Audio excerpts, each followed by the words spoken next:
Thank you for inviting us to your school to talk about commercial real estate. We are excited to be working with your school in the upcoming Crew Careers Day and to talk with you about careers in commercial real estate. First, who we are. We are members of Commercial Real Estate Women, Crew. Crew is a business networking organization that focuses on the advancement of women in commercial real estate. It's a great way for women to help each other succeed in their careers, and we enjoy working together to do that. Crew is also committed to serving our community beyond commercial real estate. Members of Crew Dallas contribute their time and efforts to many nonprofit organizations in the Metroplex. We also raise funds that are donated to these groups. So, what is commercial real estate? You probably know that real estate is a type of property, not your personal property, but the dirt that your house or a building sits on.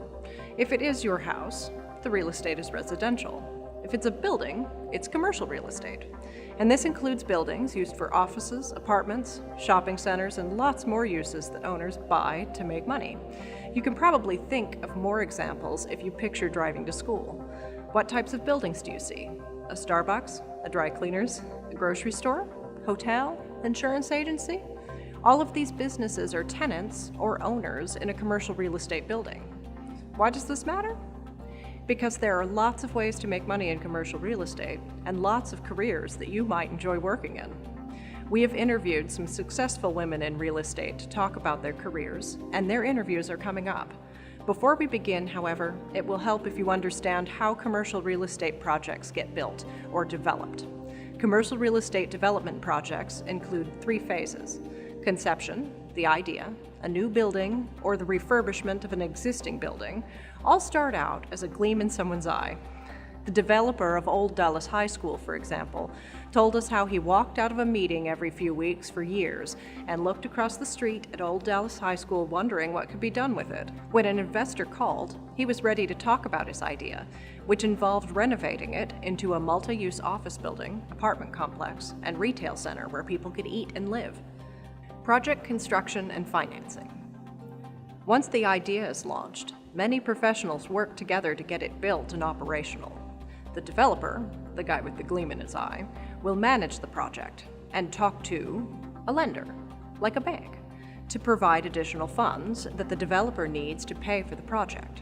Once that is arranged, then the developer will hire a contractor to build the building. Even before the contractor is hired, however, the building must be planned out by an architect who works with the engineer to make sure that all of the utilities like water and electricity will be there, and that the design of the building will work and meet city codes. Once the building structure is underway, the project will need an interior designer to put the finishing touches on it. Project operations.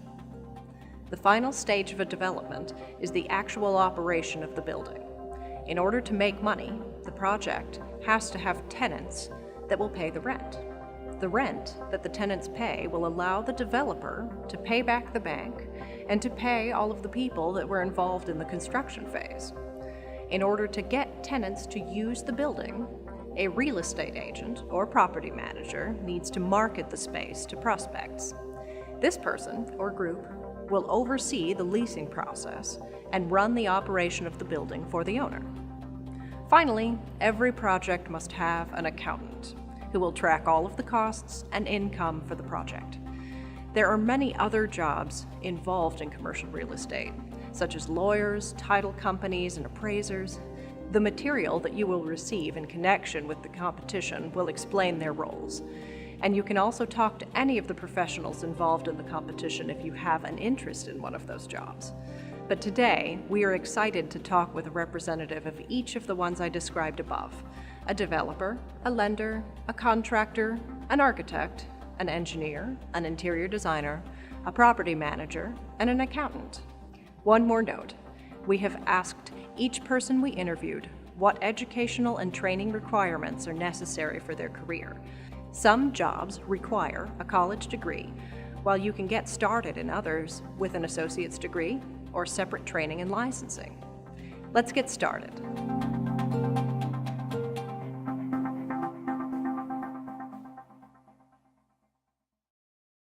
As Director of Marketing and Communications for KDC, I'm responsible for establishing and implementing a marketing plan that effectively communicates the build-to-suit services we provide, the experience of our team, and the quality of the products we provide. As the general manager of the Crescent, I'm the property manager over the asset. And so I oversee the day-to-day assets of the property. I manage the security, the engineering staff, and the management team for the landlord or the owner of the property. I'm an accountant. I manage a department of accountants, and we are responsible to basically record all the transactions relating to development accounting. So I oversee all the electrical engineers here in our Dallas office. I also make sure that all the projects go out properly, and I sign and stamp all the drawings.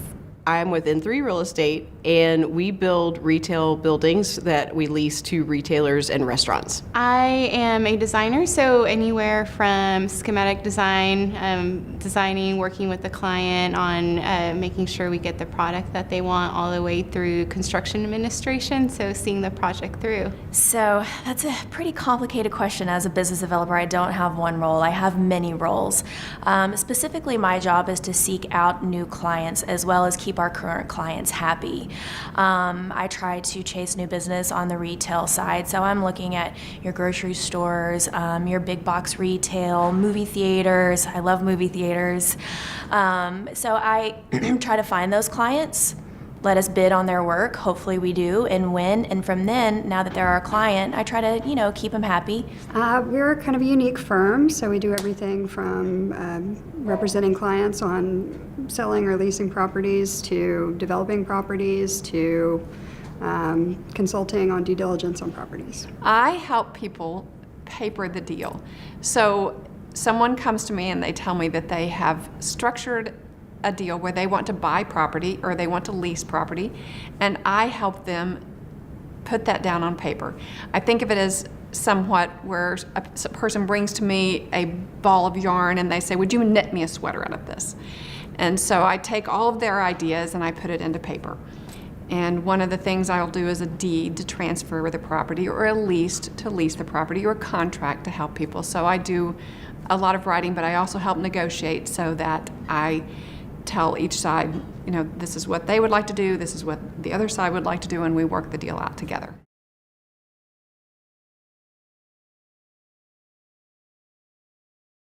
I think it's a little bit across the board. Every project's a little different, but brokers, developers, contractors, every project has different relationships, but I feel like pretty consistently we work with contractors hand in hand to give the client the product that they like. On the client side, I am interacting with their public relations or corporate communications departments to ensure positive external messaging throughout the development process.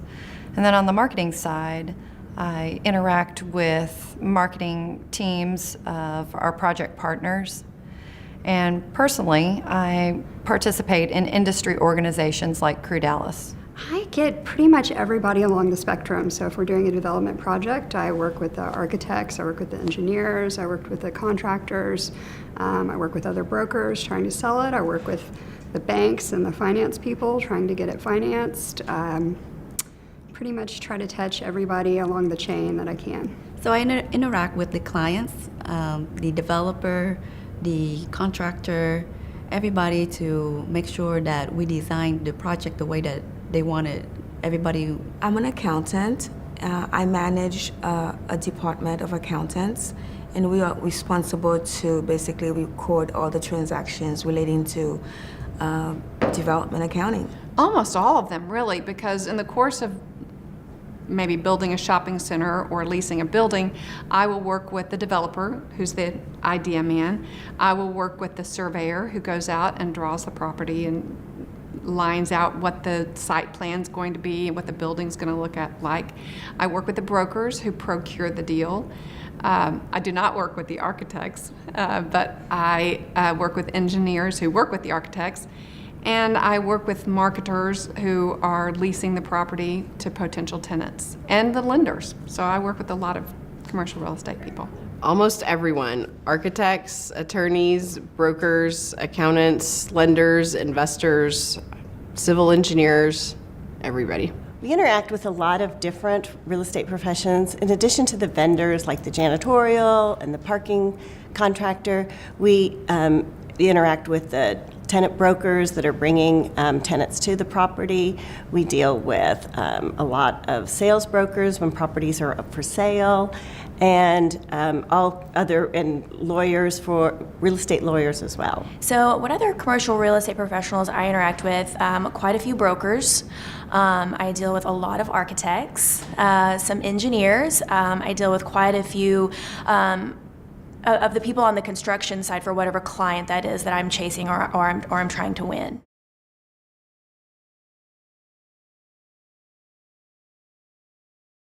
So to be an accredited interior designer, sorry, we said that one. So to be able to become a registered interior designer, you have to get a minimum of bachelor's from an accredited university. It's college and then some, so 4 years of college and then 3 years of law school. Although some schools have a combination where you can do 4 and 2, and then you can also go on and get a Master of Laws if you really, really like to study. You have to have a minimum of a bachelor degree in engineering. I have my bachelor degree from Texas Christian University. To be a real estate broker, the only education required is to be licensed with the state. I went to UT Austin and got my bachelor's there, and didn't focus on anything real estate oriented, but it definitely helped me get to where I needed to be successful as a broker. My position requires a bachelor's degree. It's not necessarily anything specific. My company just wanted to know that I did actually have the degree. To be a real estate developer, you do not have to have any kind of formal education, but it sure does help. I have a bachelor's of business administration in accounting and finance, and I'm also a certified public accountant. Accounting, depending on how far you want to go, but at entry level, it requires a high school diploma, associate degree experience. For higher levels, it requires a bachelor in business administration, CPA, or a master's degree. To be a property manager, you not only need a college degree, but you also have to have a real estate license through the state of Texas. I received my Bachelor of Business Administration degree in marketing from the University of Texas at San Antonio, and recommend any marketing-related degree. The coursework will provide the basics for what you need to know to get started in any marketing department.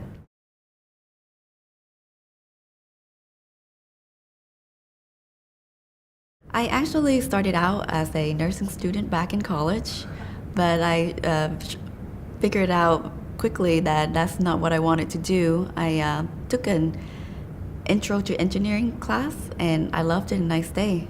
Well, I started as an accountant, and I went to work for a public real estate investment trust called Crescent Real Estate.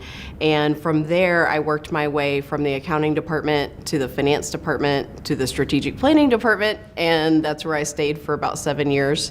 And then I came over to N3 Development to be the CEO and start working on the actual business side of developing projects. I was actually in a related field. I was in fire protection and suppression sales, and my job came looking for me, found me on LinkedIn, and the rest is history. I've been with them for almost 2 years. I started as an entry-level position in the front office as the receptionist of a property management company, and I found that I really liked it and enjoyed the work and the diversity of the job, and so I just stuck with it and kept getting promotions and worked my way up until I was in the position I have now.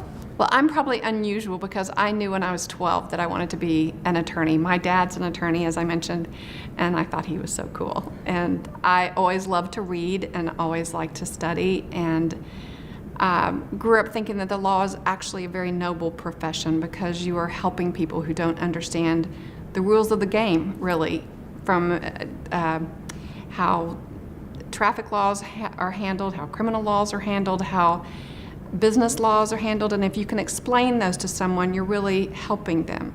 And then it also, it's a way to enforce what our country is based upon as far as the Constitution and all the rights that we have. So I was introduced to KDC by a staffing agency and really had no intention of getting into the commercial real estate industry, but feel fortunate that I did. The magnitude of the commercial industry in Dallas is exceptional. It's really exciting to drive down the roads and see a building we've developed. I worked in other industries before, and then I didn't like the accounting, so I contacted a placement firm and submitted my resume. They gave an accounting test, and there was an opening at a real estate firm, and they submitted my resume. I went and interviewed for it. I started out as a staff accountant, and over time, with hard work, I was promoted. So this is a bit of an unorthodox answer. So my father is actually an estimator for demolition, as far as I can remember. So I actually kind of got in from the other side of the world. But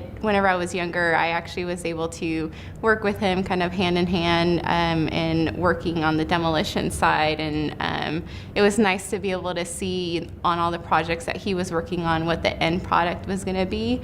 And that is what got me into it whenever I was fairly young, so I was very lucky. I was pretty much born into real estate. My dad is an old oil man, and I spent most of my childhood visiting properties, looking at oil sites. So I really don't know any other way of life besides real estate.